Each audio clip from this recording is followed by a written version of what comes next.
Por la señal de la Santa Cruz de nuestros enemigos, líbranos, Señor Dios nuestro.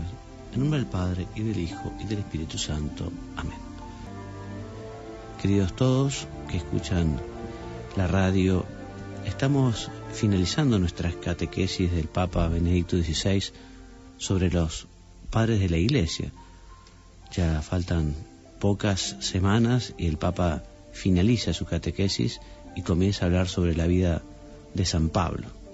Pero todavía hoy vamos a hablar de un santo padre que es San Columbano, y el Papa habló de este santo varón el día miércoles 11 de junio del año 2008, y a los peregrinos que le escuchaban les decía lo siguiente: queridos hermanos y hermanas, hoy voy a hablar del santo abad Columbano, el irlandés más famoso de la Alta Edad Media. Con razón se le puede llamar un santo europeo, pues como monje, misionero y escritor, trabajó en varios países de Europa occidental. Como los irlandeses de su época, era consciente de la unidad cultural de Europa. En una de sus cartas, escrita en torno al año 600 y dirigida al Papa San Gregorio Magno, se encuentra por primera vez la expresión totius Europae, de toda Europa, refiriéndose a la presencia de la Iglesia en el continente. San Columbano nació en torno al año 543 en la provincia de Leinster, en el sudeste de Irlanda.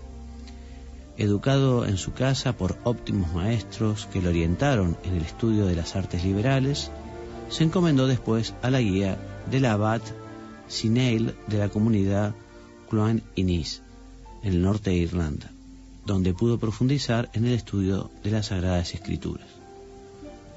Cuando tenía cerca de 20 años, entró en el monasterio de Bangor, en el noreste de la isla, donde era abad Comgall, un monje muy conocido por su virtud y su rigor ascético.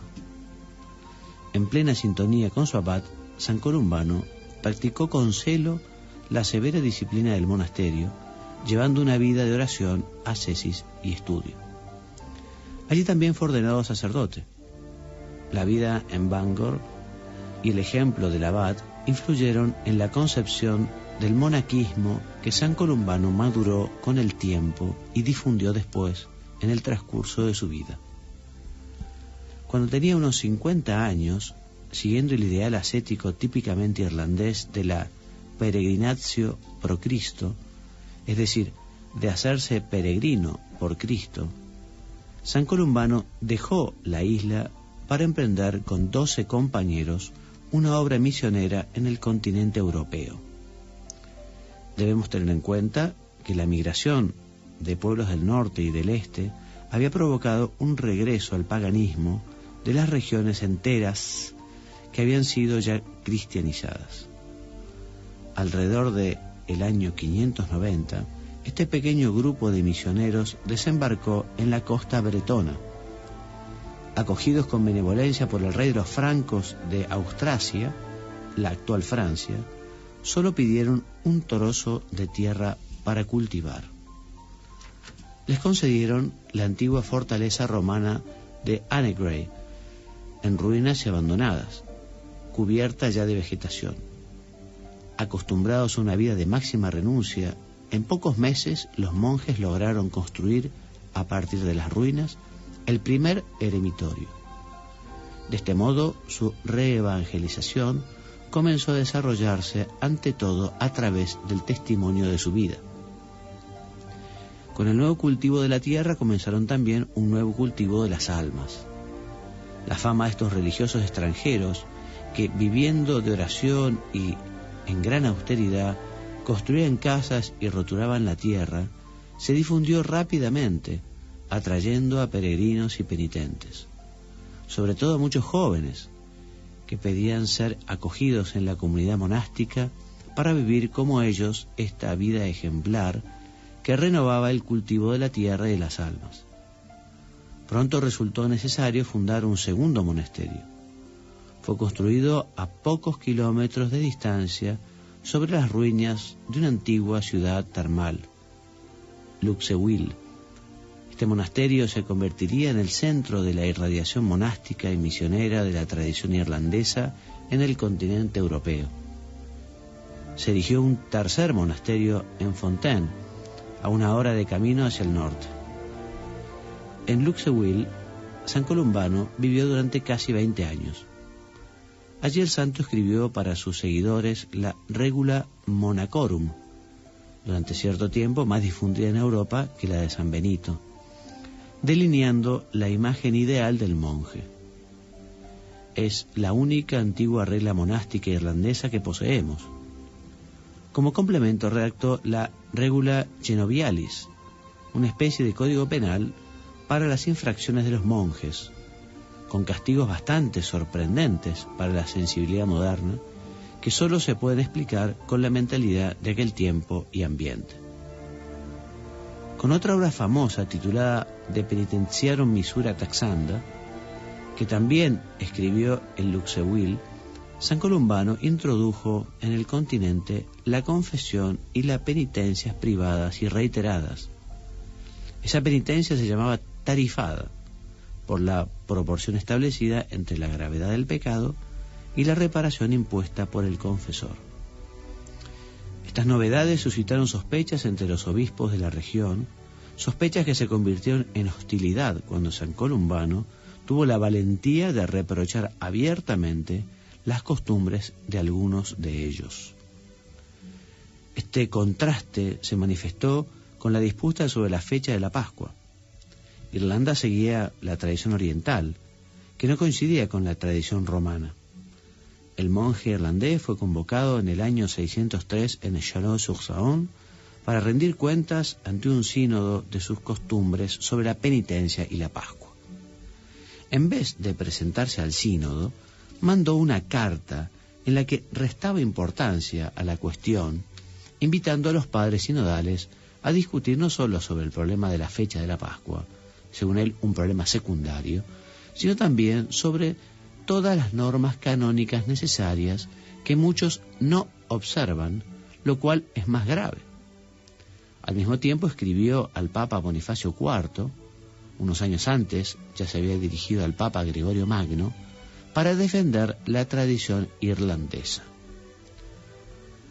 Al ser intransigente en todas las cuestiones morales, San Columbano también entró en conflicto con la Casa Real, pues había reprendido duramente al rey Teodorico por sus relaciones adúlteras.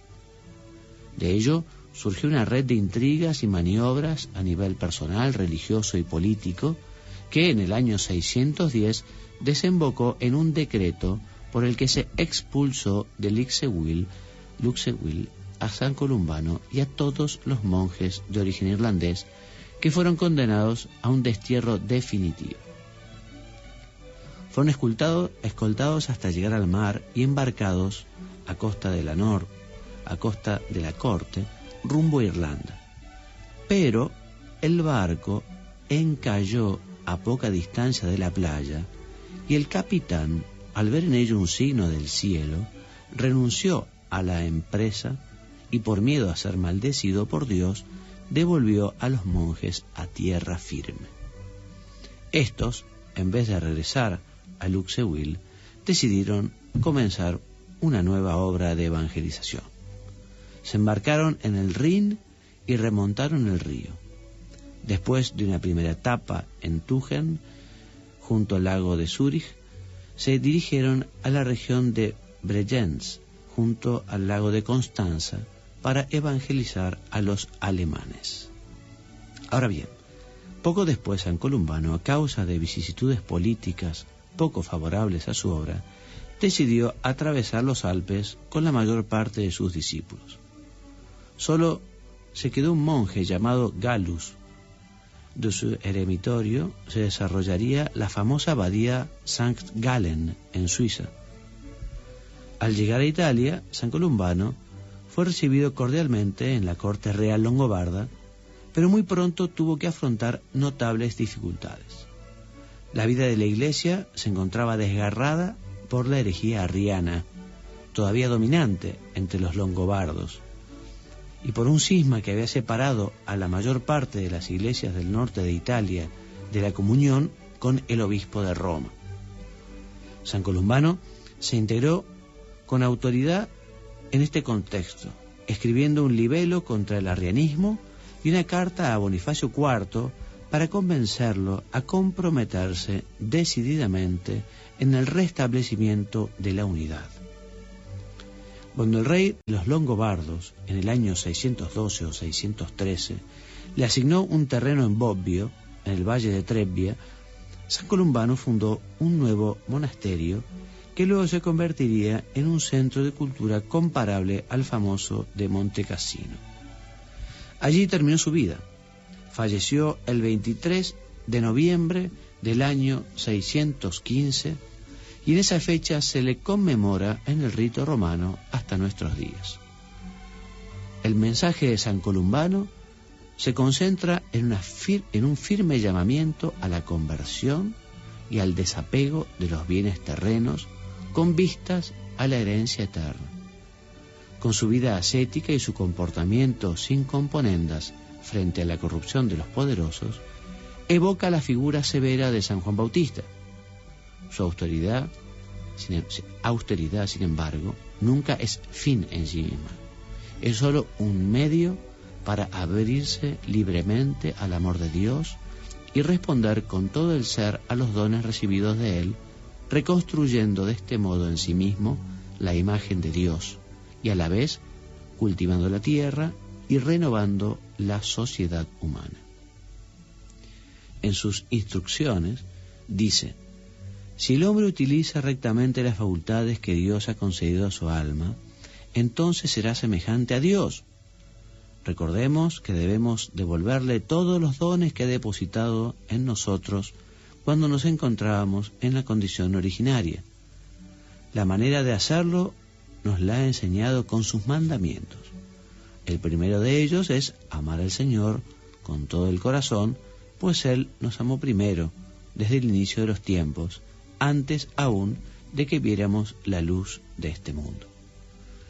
El santo irlandés, va terminando el Papa Benedicto, diciendo: encarnó realmente estas palabras en su vida. Hombre de gran cultura, escribió también poesías en latín y un libro de gramática, gozó de muchos dones de gracia, constructor incansable de monasterios y también predicador penitencial intransigente, dedicó todas sus energías a alimentar las raíces cristianas de la Europa que estaba naciendo. Con su energía espiritual, con su fe y con su amor a Dios y al prójimo, se convirtió realmente en uno de los padres de Europa. Nos muestra también hoy dónde están las raíces de las cuales puede renacer nuestra Europa. Está aquí las palabras del Papa Benedicto XVI sobre la vida de San Columbano. El Papa Benedicto compara a este santo varón con la figura de San Juan Bautista. No solo porque vemos como San Columbano recriminó al rey su conducta, al igual que lo hizo San Juan Bautista, sino también, al igual que San Juan Bautista, el santo predicó incansablemente el llamado a la conversión y a la penitencia.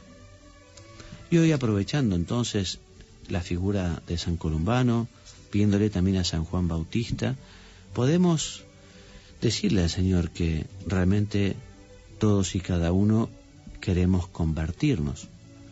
Convertirse quiere decir cambiar, dejar de ser algo para ser otra cosa. Y lo que Dios quiere es que dejemos justamente de lado aquello que es malo, aquello que no puede estar en su corazón, aquello que tiene que ver con el pecado, con el egoísmo, con la vanidad, ¿no? Alguna vez quizá las personas dicen: pero si yo dejo de ser así, voy a perder mi personalidad, no voy a ser el mismo, voy a ser otro, voy a cambiar. Y yo respondería: en realidad la personalidad no es que la vayamos a perder, es que la vamos a perfeccionar. Si Dios quiere lo mejor de cada uno de nosotros, si Dios quiere justamente que acá en la tierra cada uno sea una imagen suya, por eso todo aquello que opaque la imagen de Cristo que tenemos nosotros que llevar, que portar, que vivir, que mostrar, eso es lo que hay que sacar, eso es lo que hay que pulir, eso es lo que hay que arrancar, eso es lo que hay que terminar de conseguir superar. Por eso hoy le pedimos a San Columbano que nos ayude en la lucha por la conversión. A todos nos costará, todos tenemos nuestro talón de Aquiles, quizá más de un talón de Aquiles también, en el sentido que quizás son muchas las cosas que nos cuesten, ¿no? O sea, tenemos nuestras malas inclinaciones, tenemos nuestras formas de ser que a veces son así un poco egoístas o vanidosas o materialistas o hedonistas. Bueno, a todos nos cuesta algo. No existe en la tierra una persona a la cual no le cueste portarse bien, no le cueste ser bueno, no le cueste vivir o buscar la santidad. A todos nos cuesta. Pero bueno, ahí está. La santidad es el sinónimo justamente a la lucha, es el sinónimo del esfuerzo, es el sinónimo del arrepentimiento. Aquí en la tierra santos no hay. Lo que hay son personas que tratan de luchar, pero que se equivocan, porque nadie es perfecto, y tropiezan, pero se vuelven a levantar. Y como el hijo pródigo, vamos a Dios y decimos: Padre, he pecado contra el cielo y contra ti, no soy digno de llamarme hijo tuyo. Un instrumento verdaderamente extraordinario para manifestar nuestra conversión y nuestro arrepentimiento es el bendito sacramento de la confesión, es el bendito sacramento de la alegría, donde el sacerdote allí in persona Christi nos dice: et ego te absolvo peccatis tuis, y yo te absuelvo de tus pecados, en nombre del Padre, el Hijo y el Espíritu Santo. El mismo Cristo que perdona. Y allí donde había pecado, allí donde había vanidad, donde había egoísmo, donde había mancha, donde había suciedad, comienza a haber algo limpio, puro, virtud, gracia de Dios. Tengamos mucha devoción a este sacramento bendito de la penitencia.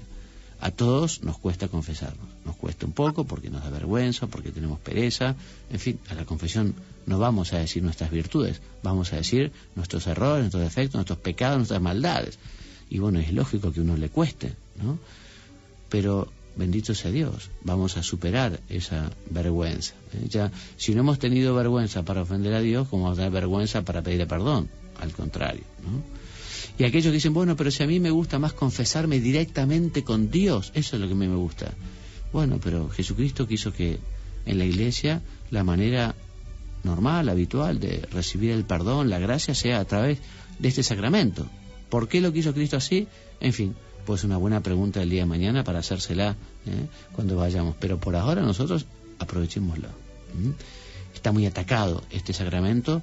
De hecho, el demonio le tiene una fobia terrible. Al demonio no le gusta nada que la gente se confiese, que la gente pida perdón, que la gente se arrepiente.